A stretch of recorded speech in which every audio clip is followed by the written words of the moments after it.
Hello everybody and welcome back to another video by me, the Witcher George. Today I'm going to be talking about something that it's a bit of a weird subject, but it's something that I've meant to talk about for quite a long time because I think it's quite cool to know this information just when you're playing the games. Although I always thought it would be kind of a short video and I wasn't really sure what the point in it was, but then I was like, you know what, there's actually some really interesting information here and this could make a fun little video. So today I'm going to be talking about how Geralt got his scars, because some of Geralt's scars actually have unique stories attached to them. So we're going to do this in kind of like a weird list system, where we're going to start with the, I guess, least important scars, at least in my mind, and then we're going to go up to the most important scars that kind of, I think, really stand out on Geralt's character. So the first scar, or collection of scars, that I'm going to discuss are the scars you can see on his thighs and kind of abdominal area, so his abs. So these scars were caused by a monster, and you guys will know this monster, I hope. It is a Necker, and, well, he got these scars in the Witcher books. So in the Witcher book, The Sword of Destiny,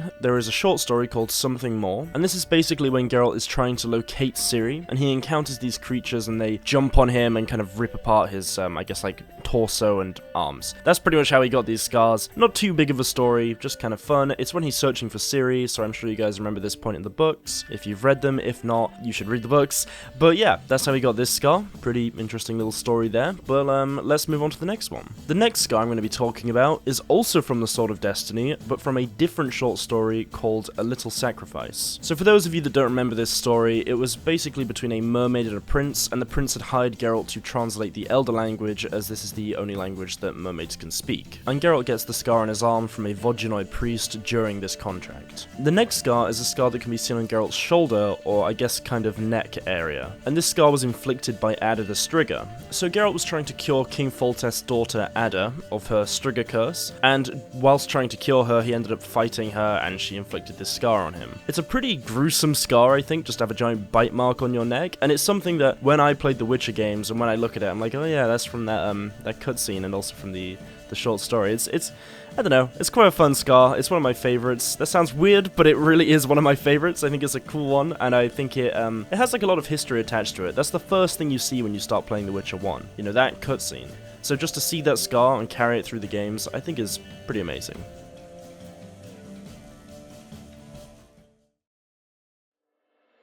So this next scar actually contains major spoilers for the Witcher books, and I'm saying major. You might be thinking, how? But just letting you guys know, major spoilers. So this scar is a scar Geralt got from actually kind of dying in the books. He got stabbed by this young boy during a pogrom, and it was an uprising in Rivia to do with humans kind of hating non-humans, and Geralt tried to stop them. He got attacked by this young boy, stabbed with a pitchfork, was killed. Then if you go by the books, kind of died. I mean, it's debatable, but if you go by the games, he didn't actually die. It's fine, he was healed, it's all okay. And yeah, obviously, because the games continue after the books, you can see this scar on Geralt. And I'd say it might not be the most eye-catching scar, but it's definitely the worst one.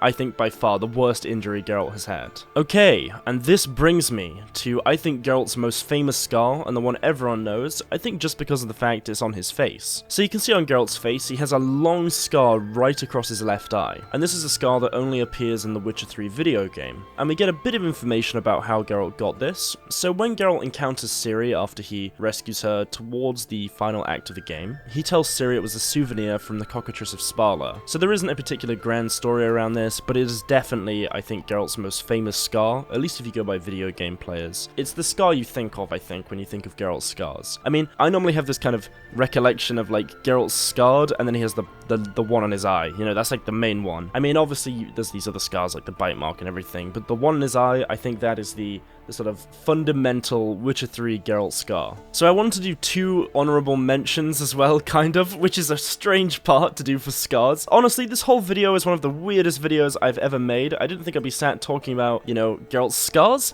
but, you know, I keep getting this as a request, and I thought, why not? So, Geralt can also get a kind of, I guess it is another scar, which is from Gaunter O'Dim, and this is when he he enters into the contract with him. I mean, this scar eventually goes, of course, once you complete the contract with Odin, be that by defeating him or actually doing the contract with him and getting Olgierd killed. And what I think is pretty interesting about this scar is if you get the scar and then say continue with the Witcher 3 base game, so let's say you haven't finished it yet, or then you go and do the Blood and Wine expansion, you can actually talk to, I think it's Regis, Ciri, Triss, and Yennefer and get extra dialogue about this scar, which I think is quite a fun detail. He asks Triss and Yennefer for magical advice and just gets sort of extra advice about the whole thing, but obviously no one can do anything because it's gone to Odin, he's incredibly powerful, and only he can be the one that removes the scar. But yeah, you have that scar. So the second honorable mention, which is, it's not a scar. It's really not a scar, but you know what, some people could argue it is a scar because it's a permanent thing to your body, it fades over time, and maybe to some people they would class it as a kind of scar on their body, you know,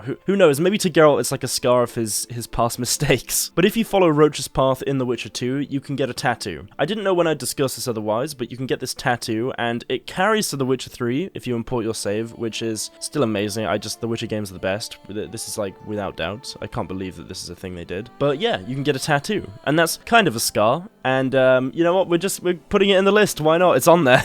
So yeah, that's pretty much all of Geralt's scars. I mean, obviously he has a bunch of other scars all over his body that we don't really know about, but it's pretty obvious where they came from. There could be information that comes out about it in the future, but for now, I mean, he is absolutely covered in scars. It's because he's a Witcher. He's been fighting monsters for a very, very long time. He is obviously going to be absolutely covered in scars. I mean, not even just from monsters, just from everything else he's done. I mean, that's pretty obvious. But as I said, there are obviously a few notable scars, and now you guys know about them. When you get into the game, when you read the books, when you do whatever with The Witcher, you can think, oh, I know how he got that scar, which I think is just like one of those cool little things that makes the game more enjoyable, which is ultimately why I decided to make this video after about, oh god, I don't even know, like 3, 4, 5, I don't know, a long time of wanting to make this video and not really being sure if it was worth doing. But thank you guys for watching. I hope you've enjoyed it. I think this will make your experience in The Witcher just a little bit more in-depth and fun, so it's been a fun video to make, honestly, and I'm happy to bring another one to you guys. Of course, if you enjoyed today's video, please like it. Check out my second channel if you're wanting some more videos from me. There's actually quite a few on there that you might not have seen. I've actually got my thoughts on the Witcher 4 announcement, which is, got that, I mean, that's exciting. So you guys can go and check out that, some other couple more videos on there if you're interested, or if not, just subscribe to this channel, like these videos, and there should be a new one